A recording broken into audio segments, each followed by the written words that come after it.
For lots of couples, the goal is to create oneness in their marriage, but it's a concept that isn't easy to understand and especially isn't easy to make happen. Studio 5 relationship coach Dr. Matt Townsend is here to explain how couples can achieve this goal and why should oneness be the goal. Oneness, right? I like that, right? oneness. So we didn't get together to be two separates.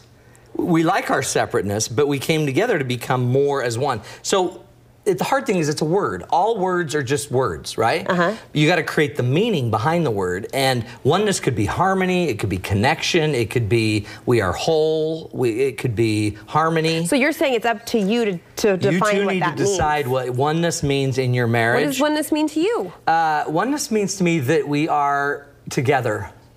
Together in proximity, but together in mission, in purpose, in planning, we're on the same page. In fact, our whole date night in November is going to be all about getting together on the same page. Nice. Because we're going 20 different directions. So to me, I love the word together. Together to me it means more to us. But we made the word up to fit us. So what I want everybody to work on is oneness is the concept, but then I want us to only focus on one thing to get to oneness. When couples come in and see me, they usually only need like one or two things, one or two fixes, and then amazingly, they get about 80% of the way toward where they're going very quickly. And the interesting thing is they already know what that is, but they don't do it.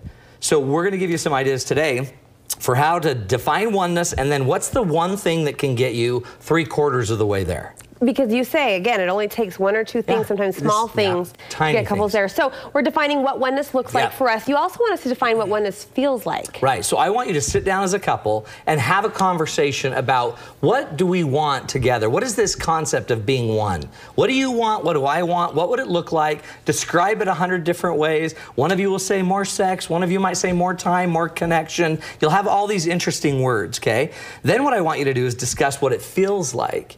Because outside of everything we do that makes us know we're one, there's a feeling we want. And I want you to get talking about the feeling. Like, oneness means we're safe together. Oneness means we trust each other. We're appreciative. We're respectful. Oneness means that we are encouraging each other. Oneness means that we feel a sense of togetherness, or it could be anything we want it to be. But I want you to discuss kind of the ethereal, in a way, feeling, not just the doings that show that we're one. But most fights are about the doing, not the feeling. What if your definitions are totally different? You use the example of more sex, and then you use the example of respect, and I know they're related, but those seem very different. So notice, what we'll fight about usually is the more sex thing, but deeper down, there's probably the appreciation thing, which is harder to conceptualize.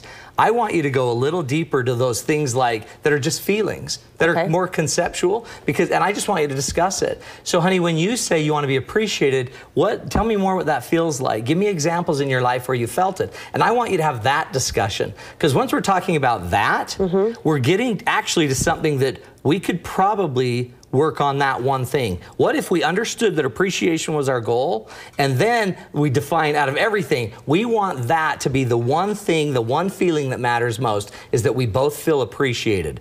And then let's work on that for the next year. You know there are couples listening, and these couples land in your office every day who are saying, this is nice, but it's too late. We've been married for 3 or 4 decades. I mean, I don't mean to roll my eyes with it, but there are people that are feeling like too little, too late. And what would you say to that couple? Bah, humbug!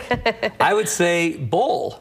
Because you've had it before, that you know what it could look like, or you would no longer long for it, and it's already in you. Every human being right now, if you already know that you need more appreciation, and then the last thing you do is you ask the question, what's one thing we could do today to just get more appreciation? Just the one Just that. thing. And what if all we did for the rest of the year, or the next year, or 1 year from now, if all we worked on was appreciation? And if all we talked about was how to appreciate each other more and where we felt appreciated, that one feeling, if we could get that one feeling back in our marriage, what would that do to you? What would it do if you knew you were loved and appreciated? let alone everything that comes with that. I'm putting you on the spot, but what's an example of a couple you've worked with and they've identified the one thing they're going to do that really has made a difference? Safety was the one feeling they needed more of in their marriage because they were both so vulnerable and they wanted to create more safety. And then we talked to them about, what does safety look like? What does it feel like? Give us examples where you see it. Start identifying this week an example every day where you saw that you were safer to say something. And they started identifying example after example Writing after it example. down. And they talked about it. And the more you talk about it, the more it becomes something. And after a time, you all of a sudden feel safer. A lot of times they'll feel safe with me in the room, but then we'll talk about it. What is it about me being with you talking that you don't have when you're not with me? And we talk about that, and then we have them go practice that at home. The funny thing about humans, we can really only focus on one thing at a time, but when we do, we create, we make things happen.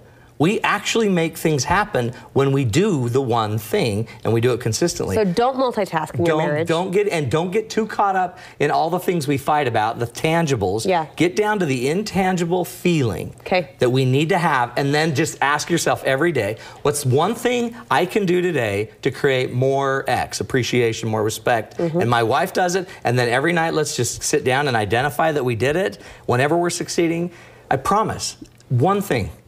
One thing, and I'm not even talking one act. It's so doable. One emotion, one feeling. Alrighty. Yeah. Hey, you mentioned this is ties into your topic for date night coming up. Big date night. The date night's going to be about love, getting in love and in sync. Because we're all going so many different directions. It's Saturday, November 12th, Olympus Junior High at 7 p.m. If you go to datenightswithmatt.com, there's a passcode, Studio 5. If you enter that in, you get $10 off of the pass, and you get in, we'll laugh, it'll be fun, but we're going to teach you how to get on the same page and come up with that one thing. Thank you, Matt. Tons of fun.